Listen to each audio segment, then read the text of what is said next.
pesantren itu tidak berasal dari tradisi Islam. Tetapi DNA-nya justru diambil dari tradisi Hindu dan Buddha yang kemudian ketika dia masuk ke Nusantara kuno, kemudian bercampur baur, berasimilasi dan berakulturasi, kemudian mengalami pelokalan dan kemudian namanya berubah menjadi Padepokan, dan tak lama setelah itu ketika Islam masuk, Islam menggunakan lembaga ini untuk syiar ajaran agama Islam.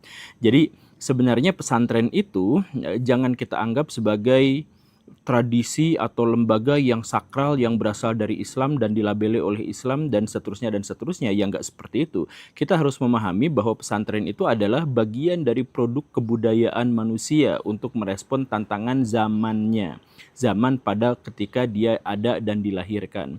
Nah, karena itu maka saya itu menjadi terheran-heran ketika banyak sekali orang-orang Islam yang mencoba untuk mempertahankan tradisi pesantren mengatasnamakan Islam.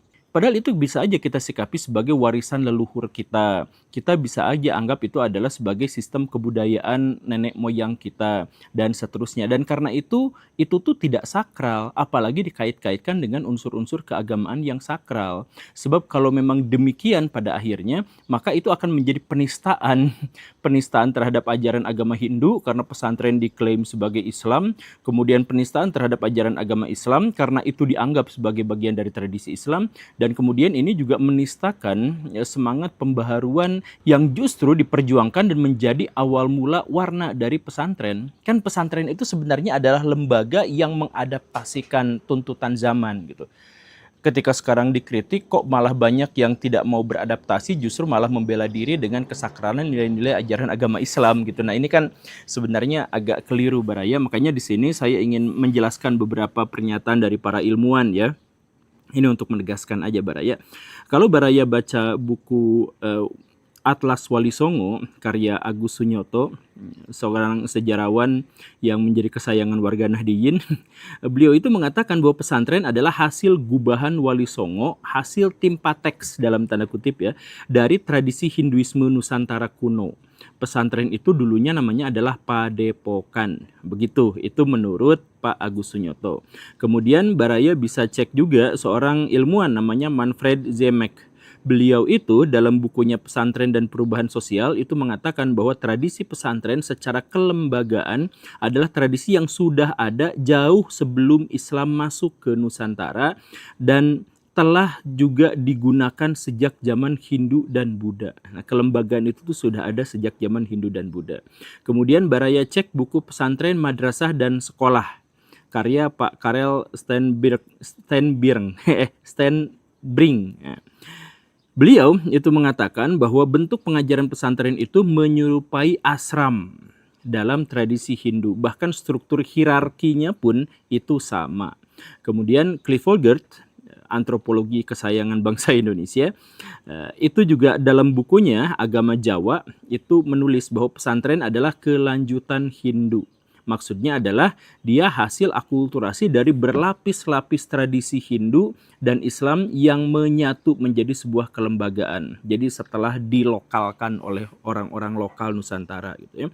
Kemudian ada, nah ini tokoh yang cukup terkemuka, Martin van Bruinesens. Nah, beliau itu beliau nulisnya banyak sekali artikel, tetapi salah satu artikelnya Kitab Kuning dan Pesantren, beliau tuh bilang bahwa pesantren itu adalah hasil akulturasi panjang dan berlapis antar pengaruh kelembagaan Hindu dengan sistem pengajaran Islam. Jadi holakohnya jelas dari tradisi Timur Tengah, demikian pun dengan materi-materinya dari Timur Tengah, tetapi asramnya, hierarkinya, struktur kekuasaannya itu adalah berasal dari pengaruh Hindu Buddha. Kemudian yang nomor 6, ada buku yang judulnya adalah Bilik-Bilik Pesantren, sebuah potret perjalanan. Ini terkenal sekali bukunya ya, karena Nurholis Majid, beliau itu mengatakan bahwa pesantren itu adalah lembaga yang paling pribumi, si paling indigenus gitu ya. Ini kata beliau, istilah beliau gitu ya. Karena pesantren itu jauh lebih awal daripada kehadiran Islam dan bertahan terus-terusan dari zaman ke zaman. Jadi maksudnya itu adalah produk lokal Hindu Buddha, kemudian dilokalkan ketika Islam datang, baru kemudian Islam itu menggunakan label pesantren untuk lembaga pendidikan dan seterusnya begitu ya. Jadi bukan dari Arab pesantren itu menurut Pak Nurholis Majid. Kemudian, nah tokoh yang sangat menjadi kontroversi, tetapi buku-bukunya selalu dipakai itu Snoukur Gronje. Dalam bukunya The Aceher, beliau mengidentifikasi bahwa satu, soal murid tinggal bersama guru, kemudian hubungan guru dan murid bersifat pengabdian, kemudian adanya kompleks aktivitas yang relatif terpisah dari masyarakat umum, dan kemudian guru memiliki otoritas spiritual sekaligus sosial, fix ini didapat dari tradisi Hindu, bukan berasal dari tradisi Islam. Begitu. Dan kemudian ada lagi seorang sejarawan yang ya saya sangat suka dengan buku-bukunya karena ringkas ya, Pak Abudin Nata. Pak Abudin Nata menulis dalam bukunya Sejarah Pertumbuhan dan Perkembangan Lembaga-Lembaga Pendidikan di Indonesia, pendidikan Islam di Indonesia. Beliau mengatakan sistem pondok pesantren merupakan semacam pengalihan bentuk dari sistem pendidikan keagamaan yang sebelumnya digunakan oleh orang-orang Hindu di Nusantara untuk mendidik calon-calon pendeta dan penyebar ajaran agama Hindu. Nah, jadi lembaga pesantren itu dulunya adalah milik orang-orang Hindu untuk mendidik para mubalignya. Kurang lebih seperti itu. Ada banyak lagi sebenarnya sumber-sumber dan referensi yang bisa kita gunakan, tetapi intinya adalah bahwa kebanyakan arus utama sejarawan mengatakan bahwa pesantren itu sebenarnya tidak sepenuhnya berasal dari tradisi Islam, tetapi dia berasal dari tradisi Hindu-Buddha yang dilokalkan di Nusantara dan kemudian memiliki ciri khas tertentu, dan kemudian dia digunakan oleh orang-orang Islam untuk menyebarkan ajaran agamanya. Nah, sebenarnya saya katakan di sini tuh pertama, saya tidak menganggap berarti kalau dari Hindu jelek gitu, atau kalau dari Nusantara jelek gitu. Bukan, dalam hal ini saya itu ingin menekankan bahwa pesantren itu tidak memiliki kesakralan dalam ajaran agama Islam. Jadi kalau dia dikritik, kalau dia misalkan dikoreksi, kalau dia dievaluasi, maka itu tuh bukan kritik terhadap Islam, itu tuh bukan kritik terhadap agama, dan itu tuh sama sekali tidak berdosa.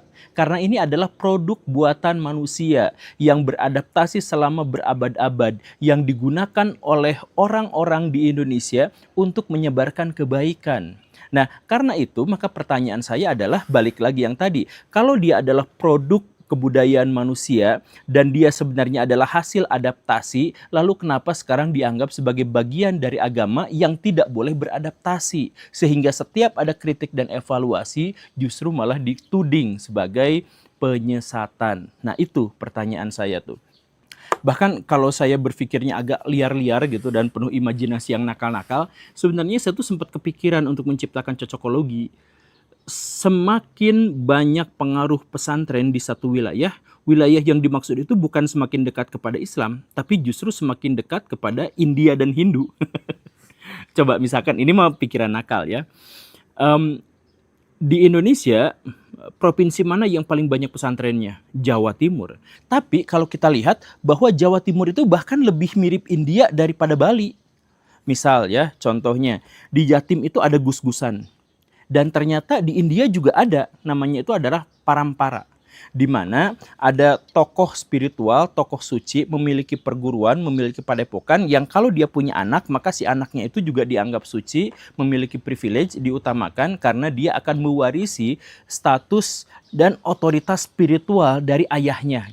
Kan kayak gitu, gus-gusan itu kan seperti itu gitu ya. Jadi mau dia nakal, mau dia nggak nakal, mau dia soleh atau tidak soleh, tetap dia akan mendapatkan penghargaan karena ayahnya adalah seorang pemilik pondok pesantren atau pemilik dari lembaga spiritual. Begitu kan? Nah, itu di India ada, di Jawa Timur juga banyak yang seperti itu. Kemudian fenomena adab. Jadi kalau orang-orang Islam beradab itu adalah adabnya itu setara gitu. Jadi guru beradab pada santrinya, santri beradab pada gurunya. Nah, kalau yang di India itu tuh tidak setara. Jadi gurunya begini, nah kakinya dipijitin, diciumin sama muridnya, tangannya diciumin, dipijitin sama santrinya. Jadi adabnya itu adalah adab feodalistik. Nah itu di India tuh kejadian seperti itu. Nah di Indonesia juga yang pesantren itu juga seperti itu. Kalau dalam tradisi Islam, gurunya lah yang sebenarnya harus berhikmat kepada murid-muridnya. Karena guru itu tidak mulia tanpa ilmu. Kalau di kita kan sebaliknya. Jadi guru itu adalah sumber dari ilmu. Nah ini kan kebalik gitu ya. Nah kalau tradisi Islam di sana begitu, tradisi India di situ begitu, kok lebih mirip tradisi India gitu ya. Kemudian kita juga bisa mengecek bahkan hal yang simpel lah. Di Jawa Timur itu terkenal dengan sonhoreg, ternyata di India juga emang dikenal dengan sonhoregnya gitu. Walaupun bahasanya beda gitu ya. Tapi kok sama-sama sonhoreg gitu. Dan di sana itu adalah untuk ritual tertentu sebenarnya, untuk memuja Dewa Ganesha dan seterusnya gitu ya. Nah bahkan kalau Baraya mau ngecek misalkan Habib-Habib yang begitu dipuja di Jawa Timur itu juga ternyata berasal dari India. Jadi Habib-Habib itu kan tidak berasal dari Yaman tapi dari India menurut tes DNA. Nah balik lagi dalam hal ini mah cocokologi ya. Kok jadi yang semakin dekat dengan pesantren justru semakin dekat dengan keindiaan, bukan dengan keislaman. Oh jangan-jangan memang berasal dari sana gitu. Ya, seperti itu. Ya tapi apapun itu sekali lagi ya, saya tuh ingin menjelaskan kepada Baraya bahwa pesantren itu nggak sakral. Dan kalau disakralkan justru akan menghancurkan peradaban. Nah, kenapa seperti itu? Saya jelaskan ini 10 argumentasi saya. Kalau ada di antara Baraya yang mau berargumentasi di kolom komentar silahkan ya. Kalau pesantren itu pada akhirnya disakralkan, dianggap sebagai bukan produk kebudayaan tapi bagian dari Islam yang tidak boleh dikritik, maka masalahnya nomor 1, pendidikan anak-anak itu akan menjadi hancur. Karena anak-anak yang punya masa depan, hidup di masa depan, tapi justru harus belajar tentang masa lalu, dengan cara masa lalu, dengan pendekatan masa lalu. Duduk dengar dia mengelilingi guru yang sedang menghafalkan sesuatu dan memberikan hafalan. Itu kan produk lama. Itu kan adalah cara belajar di zaman dulu. Di zaman dulu pendekatan hafalan itu bagus. Karena apa? Karena teks sedikit. Buku-buku hampir tidak ada. Jadi untuk mendapatkan pengetahuan orang harus menghafalnya. Jadi di masa lalu, di abad pertengahan di Nusantara itu bagus. Tapi ketika di zaman sekarang itu udah ketinggalan zaman. Dipakai juga. Padahal yang dihafalkannya juga ternyata adalah perkataan-perkataan, fatwa-fatwa, pendapat-pendapat dari ulama-ulama yang zaman dulu juga. Padahal anak-anak harus hidup di masa depan. Anak-anak mendapatkan tantangan masa depan. Tapi justru ketika masuk ke dalam pesantren dan pesantren itu tidak mau beradaptasi, justru malah disakralkan, maka dia harus belajar tentang masa lalu dengan pendekatan masa lalu, dengan metode-metode masa lalu. Maka si anak itu justru akan dihancurkan masa depannya. Begitu kan? Nah ini adalah masalah yang pertama. Kemudian masalah yang kedua, agama Islamnya jadi ikut dipermalukan. Kenapa? Karena misalkan gini, kan pesantren itu produk kebudayaan. Dia berasal, DNA-nya itu dari masyarakat Hindu-Buddha atau lokal Nusantara. Begitu kan? Nah, kalau misalkan di situ ada penyimpangan, ada penyelewengan, dan kita mengetahui ya di pesantren itu ada data juga yang cukup signifikan, ada kasus pencabulan, ada kasus penyimpangan seksual, ada kasus kemalingan, kriminalitas, pembulian, dan sebagainya. Nah, kalau mereka benar-benar bisa beradaptasi, mereka akan akui itu, kemudian mengubah sistemnya atau menciptakan sistem pengawasan tertentu, begitu kan? Tapi karena dia justru dilabeli oleh Islam yang disakralkan, maka dalam Islam begini kok, dalam Islam jadi dibelain. Baraya kemarin kan tahu kan, tahun lalu bulan Oktober itu ada kejadian yang berhubungan dengan pesantren, bukannya minta maaf, malah mereka yang menggeruduk bahkan ngeboikot lembaga-lembaga media, kemudian ngeboikot saya dan sebagainya.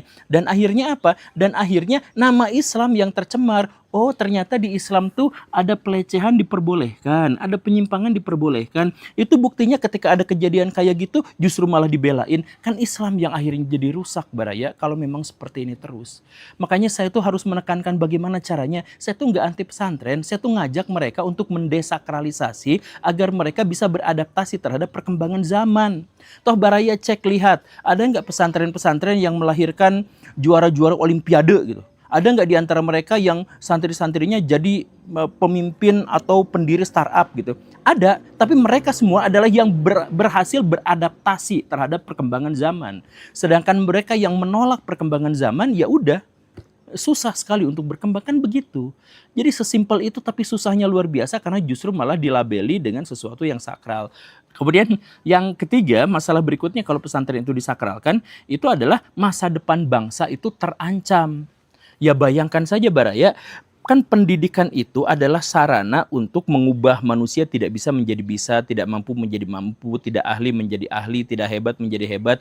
Dan pendidikan itu diarahkan sasarannya secara umum dan utama diprioritaskan itu adalah anak-anak muda, anak-anak bocil untuk bisa menata masa depannya. Nah, kalau justru di dunia pendidikan mereka malah diajarkan tentang masa lalu, masa depan bangsa tuh bakal kayak gimana? Mereka nggak akan ngerti tentang energi alternatif, mereka akan kebingungan tentang AI dan komputer super, mereka akan kebingungan tentang Android, mereka malah fokus apa hukumnya bikin Android, apa hukumnya untuk menggunakan AI, mereka malah kelimpungan di situ.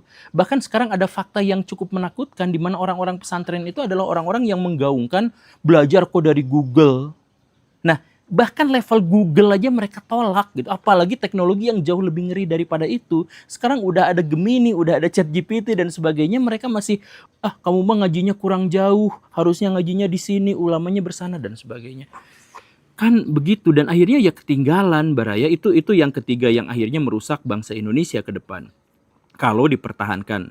Kemudian yang keempat masalahnya itu adalah rawan menghasilkan kejahatan yang dianggap baik karena dilabeli Islam. Kan banyak itu hal-hal jahat, hal-hal buruk, tapi setelah dilabeli Islam jadi dimaklum. Kemarin ada kiai di Jember melecehkan santrinya. Ya, yang di Jember itu yang bikin itu YouTube itu ya sampai sekarang masih eksis, luar biasa sekali ya.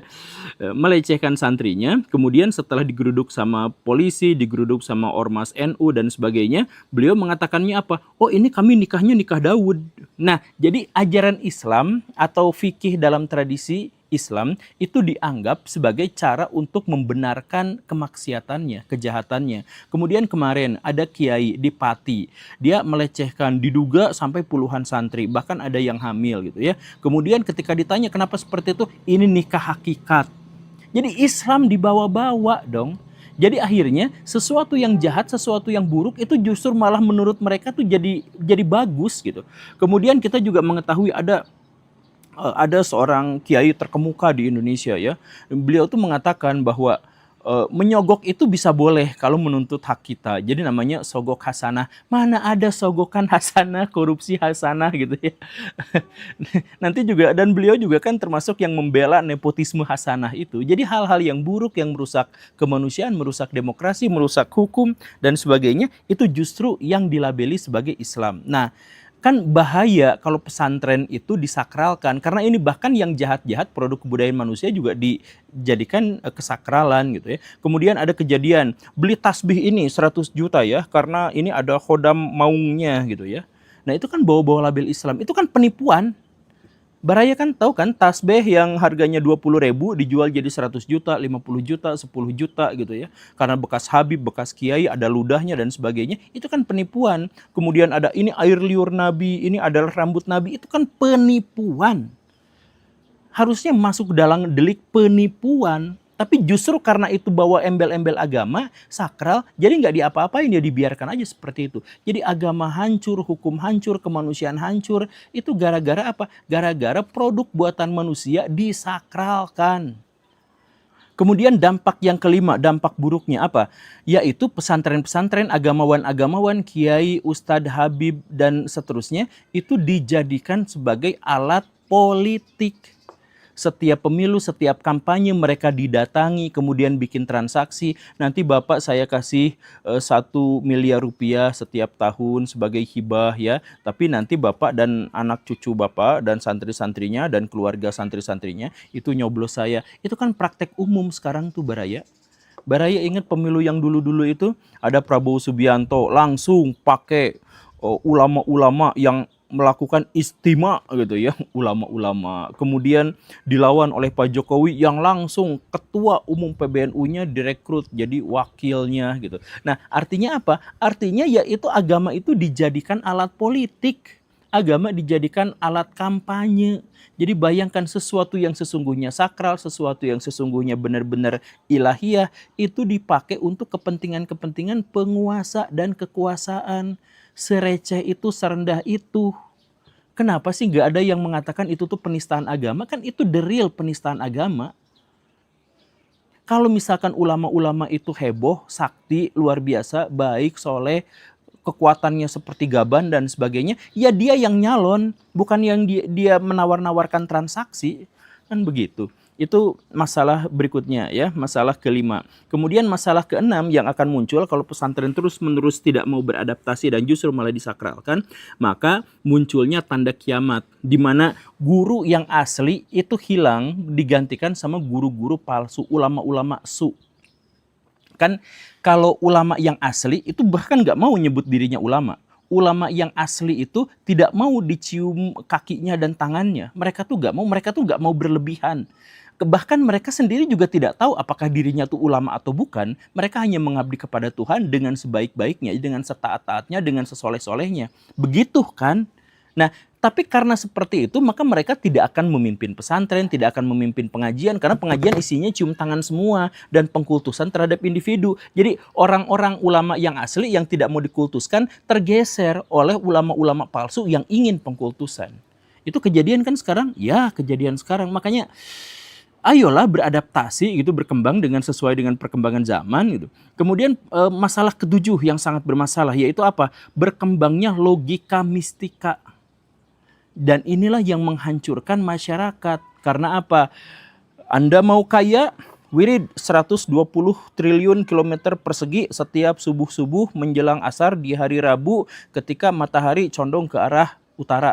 Misalkan begitu, saya mau kaya gimana? Oh, datang ke makam Habib Anu karena makam itu tuh bisa mengabulkan semua hajat. Oh, gimana caranya supaya saya dapat istri yang itu tuh? Oh, kamu lafalkan saja seperti di kitab Samsul Ma'arif itu ya. Lafalkan saja ini sekian kali nanti kamu akan dapat perempuan yang kamu inginkan. Itu kacau luar biasa, itu rusak. Itu menjauhkan masyarakat dari hukum alam yang paling mendasar, kausalitas. Mereka merusak dan menjauhkan itu. Ya udah masyarakat tuh pada akhirnya jadi miskin selama-lamanya gitu.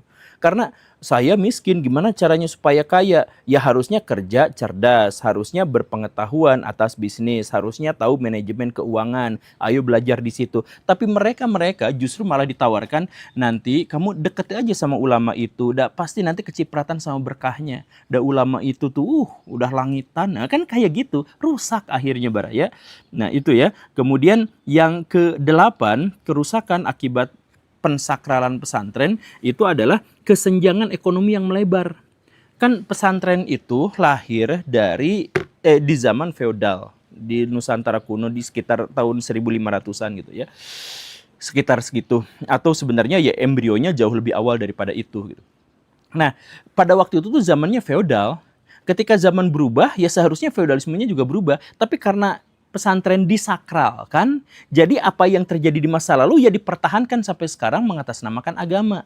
Jadi akhirnya apa? Kiai-kiai kaya makin kaya, dapat bantuan dari partai politik, dapat bantuan dari orang tua santri, dapat donasi dari berbagai pengusaha dan sebagainya, sedangkan santrinya ya gini-gini aja gitu ya, dan seterusnya. Bahkan banyak santri-santri yang dieksploitasi untuk ngemis-ngemis di YouTube, untuk ke kotak sodako keliling-keliling kampung pakai mobil carry yang jelek, ini untuk pondok pesantren kami.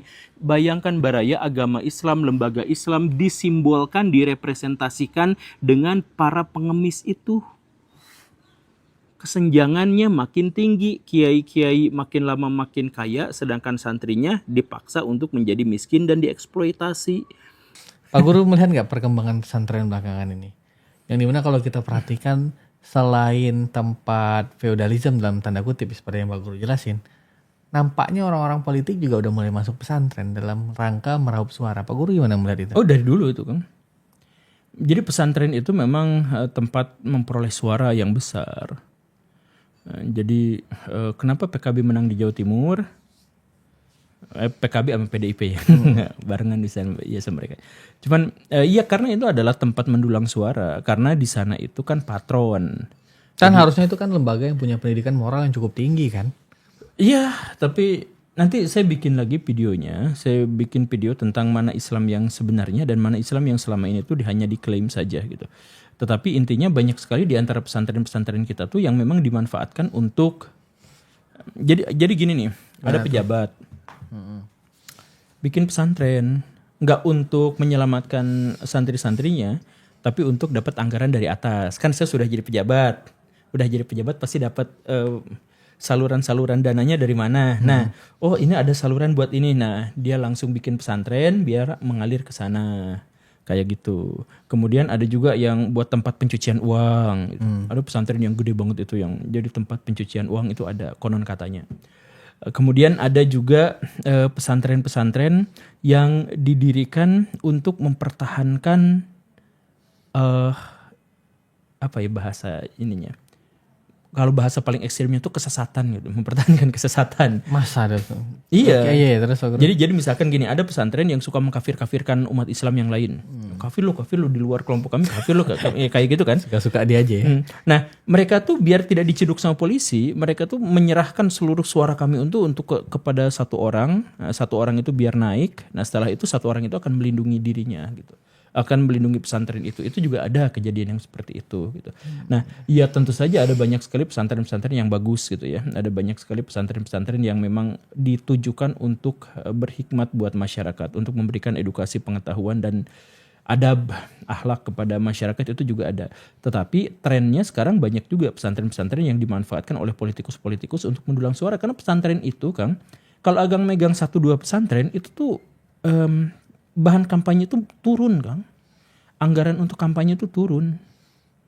Kalau misalkan Pak Jokowi dulu tidak mengambil Pak Ma'ruf Amin gitu, mungkin dia tuh kalah sama Pak Prabowo di zaman dulu, karena Pak Prabowo itu udah ada ijtima para ulama.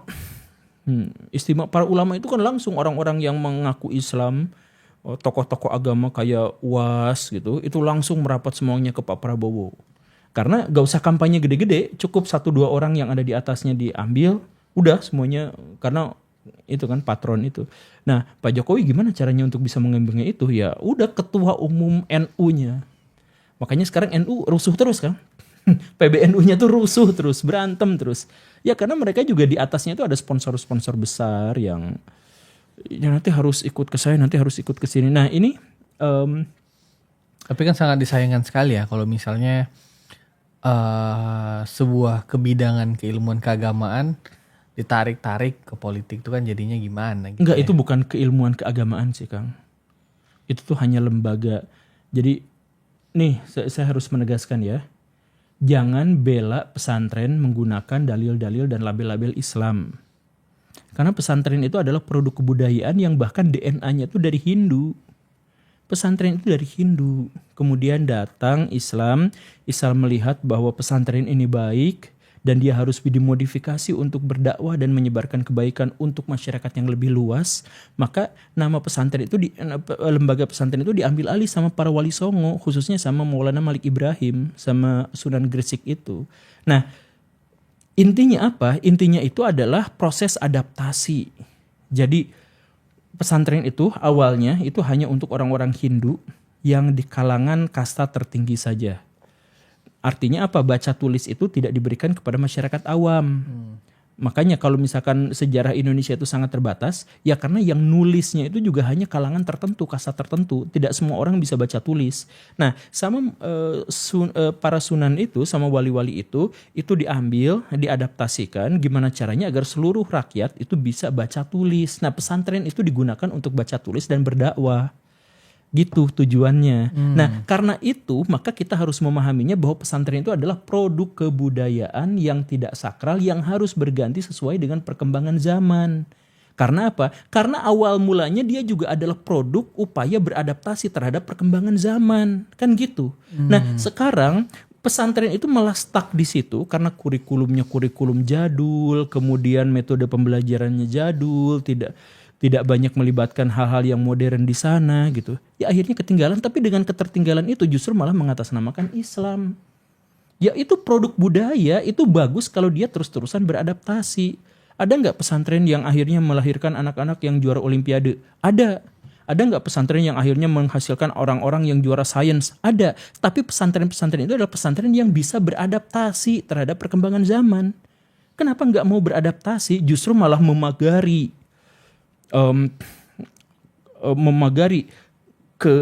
ketertinggalan itu dengan label-label agama. Akhirnya agama yang dipermalukan, agama yang dianggap jelek.